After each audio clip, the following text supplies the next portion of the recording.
And you know, today the Japanese are some of my best friends. And if you read the chapter, my book, Matthew, A Period of World War II, I ended up saving hundreds of their lives on those subway trains, if you read that, and feeding them and so on.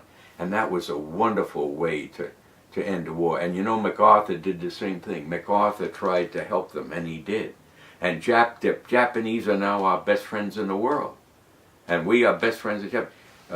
Miss Congresswoman Matsui is a great friend of mine. She just helped me with an income tax problem I had just the other day. Next question. Okay, anything else you'd like to add? Anything else? Well, you're out of time, aren't you? Yeah, about your life. Anything?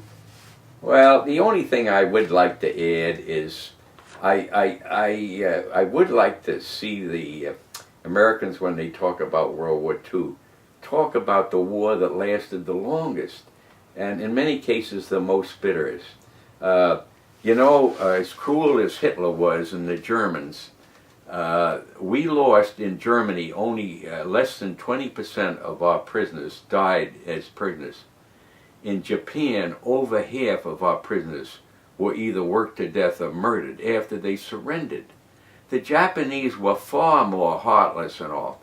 And the Pacific War had landing after landing.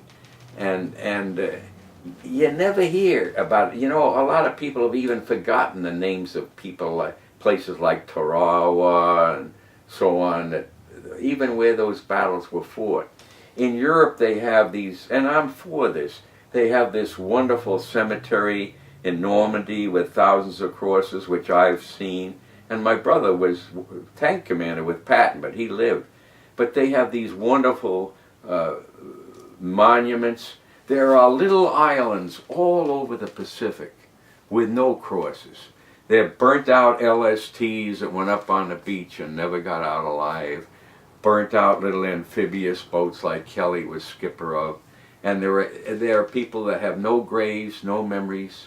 Thousands of Marines and sailors that nobody even knows the name of where they died, and nobody ever found them. And I think America should, I don't know how, but I'd like to have them think a few things of what we went through in the Pacific. And particularly our brave Marines, who had casualty rates beyond imagination, particularly at Shuri Castle, where there'd be thousands go up the hill and nobody came back. And our casualties were terrible. We lost more Navy men at Okinawa than we lost in all the Navy wars in history. Because the kamikazes, who were suicide people, like we were in PT boats, only they had airplanes with one-way gasoline. They were fragile little airplanes like we were little wooden PT boats, diving into our ships one after the other. We lost thousands and thousands of Navy ships in the South Pacific. And you know, to that, Omaha Beach was a big thing, but there was, you know, there weren't all those landings that were so dangerous, where the enemy was all dug in and waiting. And so I would mention that. I'm not going to, I think you know, my brother did a great job. Patton did a terrific job over there. He went all the way and met up with the Czechoslovakians and the Russians. My brother went so far into Europe. But I would like people to remember a little bit about the war in the Pacific, particularly the amphibious. PT boats get a lot of glamour attention, account of Kennedy, and we had Whizzer White, who became a Supreme Court Justice, who is a friend of mine, who was our intelligence officer, and we had all these big shots and PTs that were Ivy League guys, and they were glamorous.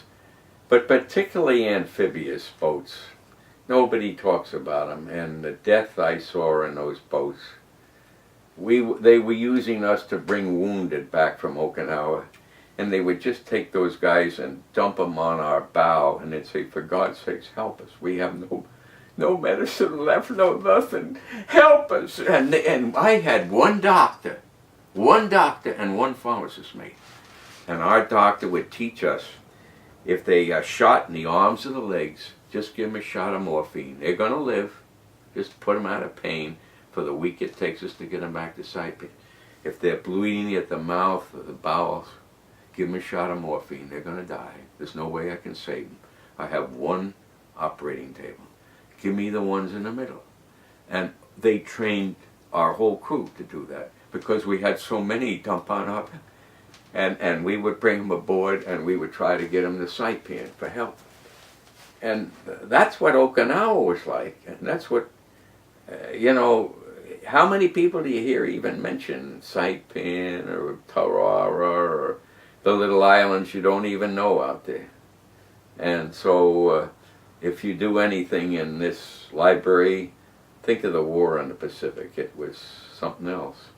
And the Japanese had control of the whole South Pacific, and there's no question that if we hadn't stopped them at Guadalcanal, Australians would all be speaking Japanese, New Zealanders would all be speaking Japanese, all our oil from Indonesia and all would be cut off.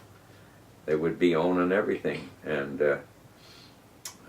so we think we did it. And in our mind, Tojo was a lot meaner bastard, if you excuse the expression, that even what they did to the Jews. The Japanese would murder their own people. You ought to see what they did. It's unspeakable what they did to the Melanesian natives. The women and the children, the little ignorant natives that had no arms, nothing. What they would do to them, it's unspeakable. And I know what happened to the Jews was just awful, awful in Europe, but what happened to thousands, nobody ever speaks about, of the natives, or what the Japanese did to the Filipinos and to the Indonesians and people like that, because of this terrible macho thing they had. But they did it, I tell you this though, they did a total turnaround, and I'm so glad I helped them, and MacArthur helped them, and they have become our best friends. They're orderly, decent, hard-working, wonderful people. They're our smartest students on the West Coast. On the East Coast, all the Jews are our smartest people. But out here, it's the Asians, as you girls must have learned real quick, who's going to Berkeley and who's going to those schools. That's who your competition is. And I can tell you in Kiwanis, they're all those Asians are volunteering to help, as you are apparently doing too, to help in projects like this. They're all doing this so they can get into Duke and Yale and Princeton. That's the way you get in. And that's about it. Yeah, thank you so much for your time. Thank you so much. Yeah, you bet. You can cut as much of that off at the end if you want.